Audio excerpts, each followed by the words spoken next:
War Crimes Watch. Hard path to justice in Bucha atrocities. Top leaders around the world have responded to gruesome evidence of civilian death and torture found after Russian troops retreated from areas around Kyiv, with resounding calls for justice.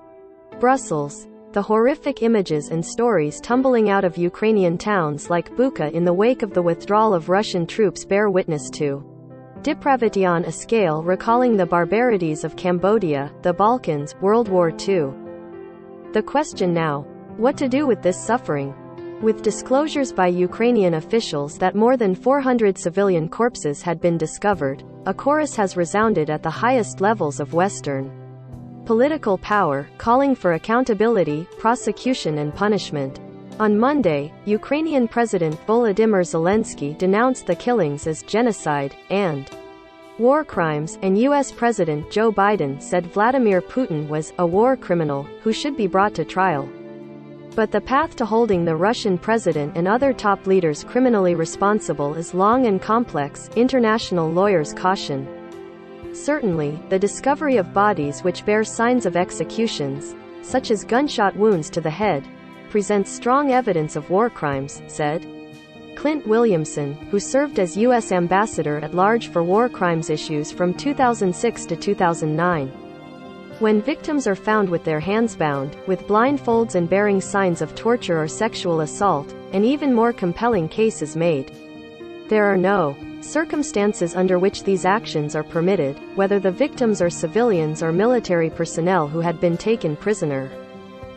This story is part of an ongoing investigation from the Associated Press and Frontline that includes the War Crimes Watch Ukraine interactive experience and an upcoming documentary. There is no reason to believe the Russians will own up to war crimes. Russia's defense ministry said Sunday that not a single civilian has faced any violent action by the Russian military, and Russian Foreign Minister Sergei Lavrov has described the scenes outside Kyiv as a stage-managed anti-Russian provocation. The Associated Press and the PBS series Frontline are tracking evidence of potential war crimes committed during one of the largest conflicts in Europe since the end of World War II. As of Tuesday, AP and Frontline journalists have verified 90 incidents that appear to violate international humanitarian law. The War Crimes Watch Ukraine project includes details of apparent targeted attacks as well as indiscriminate destruction of civilian buildings and infrastructure. The AP Frontline online database will continue to be updated as long as the conflict lasts. The goal is to provide an independent accounting of events, apart from potentially inflated claims by advocates or misinformation spread by state-backed propaganda. The International Criminal Court, which typically prosecutes only a handful of high-level perpetrators, has opened an investigation into atrocities in Ukraine. Ukrainian prosecutors have launched thousands of criminal investigations, while prosecutors in Poland, Germany, Lithuania, Latvia, Estonia, France, Slovakia, Sweden, Norway and Switzerland have opened investigations of their own. And there have been growing calls to set up a special tribunal to try Russia for the crime of aggression in Ukraine. To build a case for war crimes, prosecutors must gather forensic and ballistic evidence, as they would in any murder case, to establish the cause and circumstances of the victims' deaths. They also need to show that the crime occurred in the context of an ongoing armed conflict, which is clearly the case of Ukraine. To build a case for crimes against humanity, prosecutors must additionally establish that the crimes were part of widespread, systematic attacks on civilians by, for example, showing patterns of behavior in how people were killed in Bucha, Motazhin, Irpin and other towns. Then comes the more difficult task of establishing who is responsible by building a chain of evidence to link the crime scene with top civilian or military leaders. The first link in that chain is often understanding which forces were present when the atrocities occurred and whose command they were under.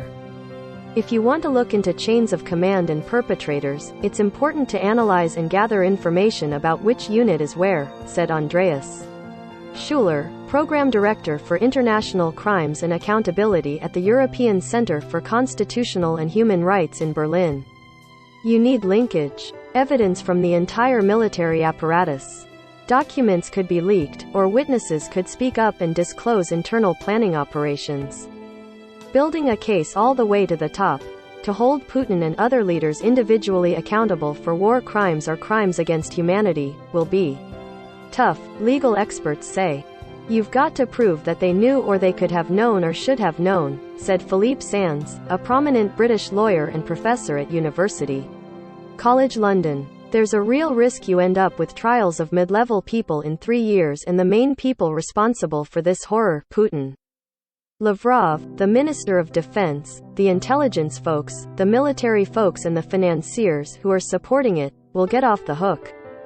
It would be easier to nab Putin for the crime of aggression. That is, the act of waging a ruthless, unprovoked war against another country.